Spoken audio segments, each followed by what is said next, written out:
এই যে cough syrup খেয়ে এতগুলো বাচ্চা মারা গেল, এর প্রধান কারণ হচ্ছে যে এই কাপ সিরাপগুলোর মধ্যে ইমপিউরিটি ছিল। এই ইমপিউরিটিগুলো কিন্তু সাধারণ কোনো জিনিস নয়, এগুলো কিন্তু টক্সিক জিনিস ছিল। যেমন ধরুন মেথানল বা ইথিলিন গ্লাইকল, যেগুলো আমাদের কিডনি, হার্ট এবং লিভারকে খারাপ করতে পারে। ফলে কি হয়েছে, তারই ফলস্বরূপ এই কাপ সিরাপ খেয়ে বাচ্চাগুলো অসুস্থ হয়েছে। এখন এই যে কাপ সিরাপগুলোর মধ্যে ইমপিউরিটি ছিল, তার প্রধান কারণ হচ্ছে এগুলো কিন্তু কোনো নামী কোম্পানির, মানে ওষুধের কোম্পানির তৈরি করা কাপ সিরাপ নয়। এগুলো সাধারণত লোকালি তৈরি করা কাপ সিরাপ, যেটা ড্রাগ কন্ট্রোল দেখেনি বা ড্রাগ কন্ট্রোলের কখনো পরীক্ষিত হয়নি যেটার ওষুধের গুণমান কতটা, বা এটা আমাদের বাচ্চাদের পক্ষে সেফ কিনা।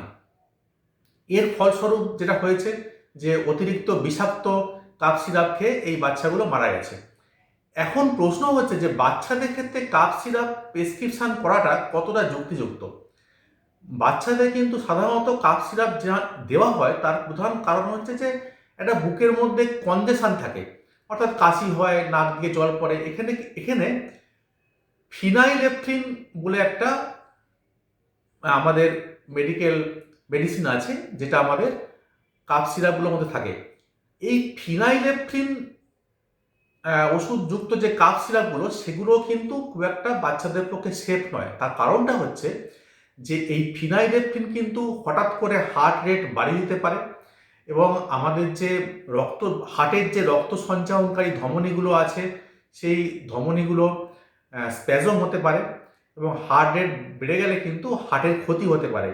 এবং যদি ডোজ খুব বেশি হয়ে যায়, সেক্ষেত্রে কিন্তু হার্ট রেট বেড়ে গিয়ে বাচ্চার মৃত্যু হতে পারে। তাহলে বাচ্চাদের ক্ষেত্রে কোনটা সেফ? বাচ্চাদের ক্ষেত্রে যেটা সব থেকে সেফ সেটা হচ্ছে যে ইনহেলার ব্যবহার করা। ইনহেলার স্পেশাল ডিভাইস দিয়ে বাচ্চাদেরকে শিখিয়ে দিলে বাচ্চারা কিন্তু সেটাকে ভালোভাবে টানতে পারবে। ইনহেলারের সুবিধা হচ্ছে যে ওষুধটা ডাইরেক্টলি ফুসফুসের মধ্যে যাচ্ছে, শরীরের অন্য কোথাও যাচ্ছে না। যেমন আমরা ট্যাবলেট বা ওষুধ খেলে সেটা প্রথমে পাকস্থলিতে যায়, সেখান থেকে লিভারে বা ব্লাডে যায়, সেখান থেকে শরীরের সারা সমস্ত শরীরে যায়। ফলে কি হয়, পার্শ্ব প্রতিক্রিয়া বেশি হতে পারে। কিন্তু ইনহেলারে সেই পার্শ্ব প্রতিক্রিয়া হওয়ার সম্ভাবনা কম। স্পেশাল ডিভাইস দিয়ে শিখিয়ে দিলে বাচ্চারা ইনহেলার ভালো করে নিতে পারে, এবং বাচ্চাদের কাশি হলে এটাই সব থেকে বিজ্ঞানসম্মত চিকিৎসা।